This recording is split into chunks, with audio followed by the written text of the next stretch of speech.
Oi pessoal, eu sou Ana Isabelle, professora de Direito Tributário na Novo Direito. E hoje a gente vai falar um pouquinho sobre a reforma tributária. A reforma tributária ela vem se desenvolvendo desde o ano passado e em meio a tantas polêmicas e a tantas legislações, a gente fica com um pouquinho de tempo por aqui para conversar sobre isso. Mas eu vou tentar, dentro desse vídeo do YouTube, mostrar um pouquinho o que a gente tem que se preocupar e começar a estudar nesse percurso que começou desde o ano passado, efetivamente em 2026, e vai durar um processo até 2032. Mas você, aluno, ou você, advogado, vejo como uma grande oportunidade de você ingressar nessa área tributária. E eu vou mostrar para você que dentro desses processos, já na implantação, a gente tem como sim abrir o nosso leque de possibilidades e contratar empresas, inclusive através de consultorias. Então, eu vou mostrar para vocês agora os pontos principais da reforma tributária. O cenário atual é o quê? Foi dado um start há muitos anos se conversando sobre isso, a gente já passou pelo impacto da reforma trabalhista, já passou pelo impacto de uma reforma previdenciária, mas efetivamente agora, principalmente falando do empresariado, das PJs da vida, essas empresas que na nossa legislação a gente chama do contribuinte, ele tem um grande impacto de mudanças e essas mudanças não é só aquela questão de cálculo, eu vou pagar mais. A gente vai ver que esses impactos eles movimentam a vida do empresariado, a parte da gestão, a parte da implementação.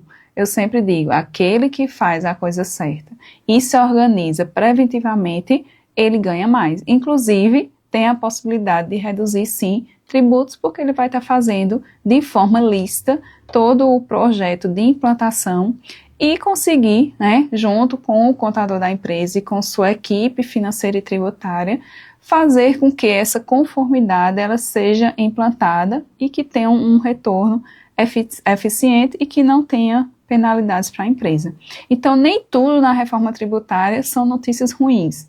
Eu falo que a reforma tributária também traz notícias boas, mas depende qual é o tipo de empresa, qual é o ramo de negócio, qual é o porte da sua empresa, porque a gente, como advogado tributarista, na hora que a gente vai receber um cliente, a gente tem que saber qual é o porte da empresa, é um empresário, é um pequeno empresário, qual é aquela atividade, como é que é organizada o seu negócio, porque por incrível que pareça, todos esses fatores vão desencadear sim numa boa conformidade ou simplesmente a empresa não tem conformidade fiscal e vai ter penalidades. Então o que é que muda com essa reforma tributária?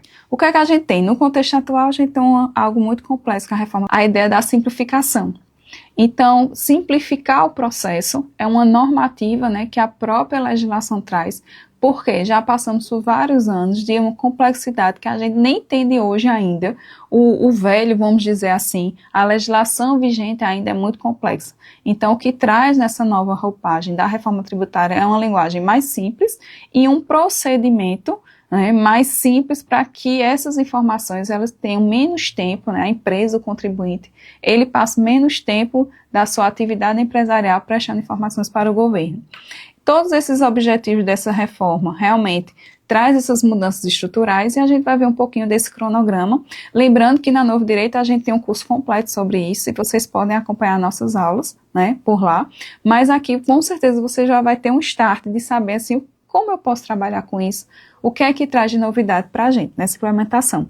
Então, o grande impacto realmente é nessa conformidade, que é tirar horas e horas de trabalho e retrabalho, que hoje não é uma atividade operacional, para prestar informações para o governo, isso é muito desgastante, vamos dizer assim. Então, a ideia é boa, a gente só vai entender se isso vai diminuir ou não durante a implantação, que vai até 2032, e na verdade a gente só vai sentir uma folga com menos obrigações acessórias depois que realmente tiver tudo implantado 100%, né? Os custos operacionais também de manter toda essa carga de informações mensais e a questão das guerras fiscais e distorções, uma questão que eu trago aqui já para quem já está, inclusive, atuando na parte de direito tributário, são os benefícios fiscais. O governo ele vem diminuindo os benefícios fiscais em todas as áreas, né? De vez em quando a gente acorda já com a notícia. E um grande impacto que eu vejo realmente que o tributo que vai ser, né, substituído, vamos dizer assim, o ICMS, um leque de possibilidades que hoje tem dentro dos estados, que são alguns benefícios de ICMS, principalmente para a indústria. Então, vai ter um impacto muito grande, porque o ICMS ele deixa de existir e passa a existir o IBS. Então, as empresas que se mantêm hoje respirando, porque muitos têm benefícios fiscais, eles vão sentir um impacto, sim, financeiro, dessa carga tributária ao longo desses anos. Então, essa transição vai acontecer como? Essa transição já está acontecendo em 2026 como um evento teste. Então, aquelas empresas, né, industriais e comerciais, aqui tem a nota fiscal XML, que a gente visualiza como um DANF, ela já tem destacada em sua nota fiscal o CBS e o IBS como forma de teste. O CBS com a alíquota de 0,9% e o IBS com a alíquota de 1%. Mas por que isso? Porque desde o ano passado foi feito esse requerimento para que as empresas, junto com seus sistemas, né, de emissão de nota fiscal, tivesse a equiparação, né, se adequasse o que a legislação e a norma vai começar a cobrar a partir de janeiro de 2027. Então, é um ano de implantação, mas todas essas informações ainda é como teste e ainda apresenta de forma apenas para que o contribuinte tenha essa informação na nota fiscal. Então, ele não está recolhendo ainda os novos tributos. O recolhimento dos novos tributos só acontece com o CBS a partir de 2027. Então, em 2027 já acontece esse recolhimento de fato. A alíquota prevista é de 9%, mas até o final do ano, a gente está gravando essa aula agora no mês de fevereiro, no início de 2026. Então, durante todo o ano de 2026, a gente vai estar postando vídeos aqui de atualizações, porque a legislação ela vai mudar consequentemente para que seja implantado todo esse cronograma de forma gradativa. 2029 e 2032 vai ser o grande impacto. Eu acredito, quando eu digo que a simplificação a gente só vai entender a partir de, sentir, na verdade, a partir de 2032, é porque exatamente esse período de 29 e 32 começa todos os tributos de forma gradativa sendo substituídos, claro, o que se refere ao tributo do consumo, que sai, já sai em janeiro de 2027, PIS e COFINS, e é substituído pelo CBS. E nesse período de transição, começa a diminuir as alíquotas do ICMS e do ISS, que serão substituídos pelo tributo do IBS. Então, eu acredito que a gente tem que começar a se acostumar a falar, a estudar, já agora de 2026, porque em 2029 as coisas vão estar bem mais consolidadas a nível de entendimento da legislação, porém muito mais tumultuada a nível de procedimento operacional para fazer com que isso aconteça. Em 2023, o mundo ideal, porém, a gente pretende que isso aconteça, o mundo ideal é que tudo esteja regulamentado, tudo aplicado dentro das empresas e que essa operação já esteja consolidada, que não tenha, o governo não fique adiando as coisas. Então, em 2032, até lá, que muitos acham muito tempo, eu acredito que é pouco tempo para tanta transformação, porque não é só uma transformação tributária, é também uma forma de gerir, é uma forma nova de gestão, onde as empresas elas vão ter que ter o olhar responsável, e o cuidado para a implementação dessa nova forma de tributação. Então, os impactos esperados para as empresas, redução de custos, mais previsibilidade. Por que isso? Tem uma nomenclatura e uma forma de tratar esses tributos do consumo de forma inovadora, que a reforma tributária trouxe, que é a não cumulatividade. O que é a não cumulatividade? Eu ter a possibilidade de pagar tributos, mas também me creditar daquilo que eu venho a consumir na minha pessoa jurídica. Então, o que acontece hoje? Uma empresa de lucro presumido, diferente da empresa de lucro real. A empresa de lucro presumido, tudo que ela fatura, ela paga PIS e COFINS. Ela não tem direito a crédito, mesmo que ela compre insumos, mesmo que ela compre produtos, mesmo que ela tenha outros tipos de serviço. Com a tributação, com essa ideia da cumulatividade, da não cumulatividade, inclusive o lucro presumido, assim como o lucro real já faz, tudo que tem na venda do faturamento vai ter incidência de CBS, por exemplo, mas tudo que a empresa está adquirindo, que seja para a sua atividade operacional da empresa, no seu contexto operacional, que tenha como a fonte pagadora o seu CNPJ, e que essas empresas tenham como pagamento, em sua nota fiscal, em seu destaque. Por isso que é muito importante, porque a raiz da reforma tributária onde se lê, onde se registra, onde se processa toda a questão tributária do CBS e do IBS, vem como raiz a nota fiscal. Então, todas essas empresas que tiverem um controle operacional, uma contabilidade bem feita, ela vai poder fazer, né, essa análise e poder se creditar.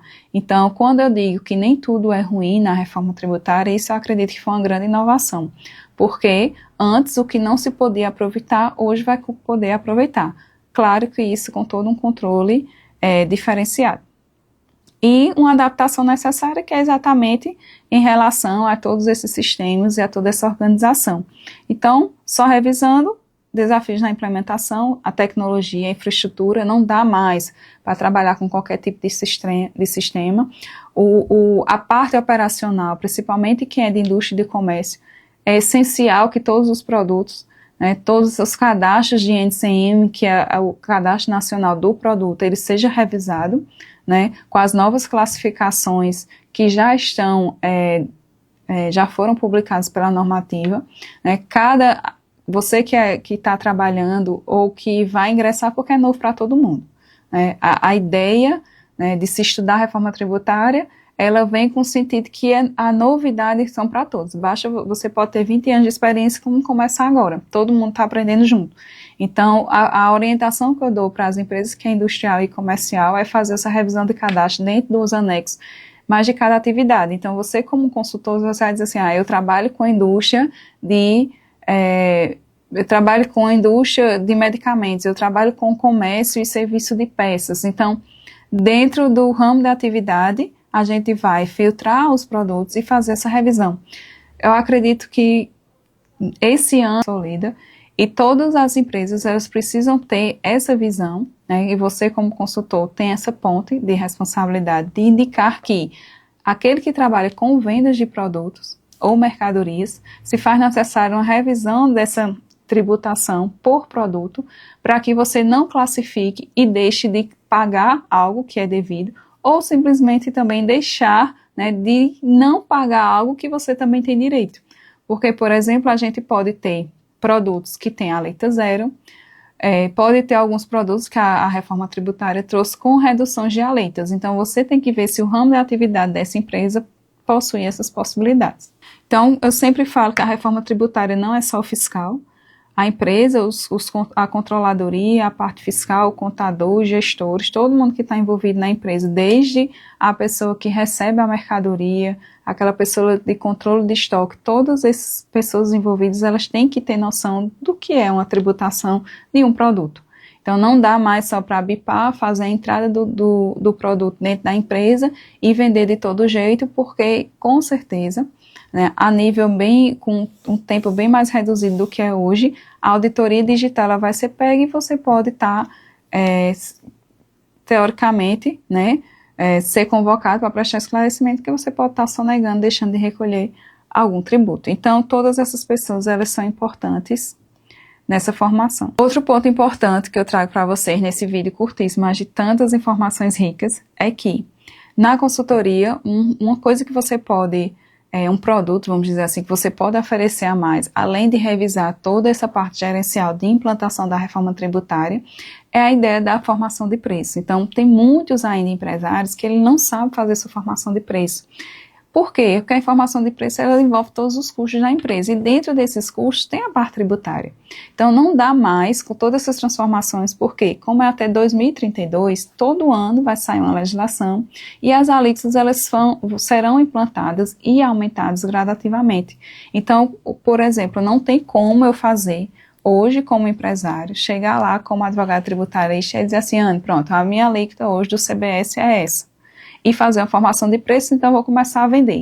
No próximo ano, esse acompanhamento ele tem que ser efetivo, porque no próximo ano a alíquota vai aumentar, então o preço de venda vai ser diferenciado. Quando começar exatamente essa fase crítica, onde entra também o IBS, muito mais do que qualquer tempo, a gente vai ter que sentar com a empresa e fazer estudos tributários, porque também a questão da tributação chega a ser não só pagar ou não pagar tributo hoje. A questão da reforma tributária são decisões estratégicas também de mercado.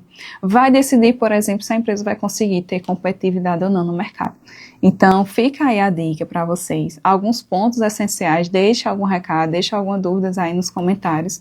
E a gente vê em outros vídeos mais alguns pontos da reforma tributária esse ano e de forma mais aprofundada no nosso curso Novo Direito.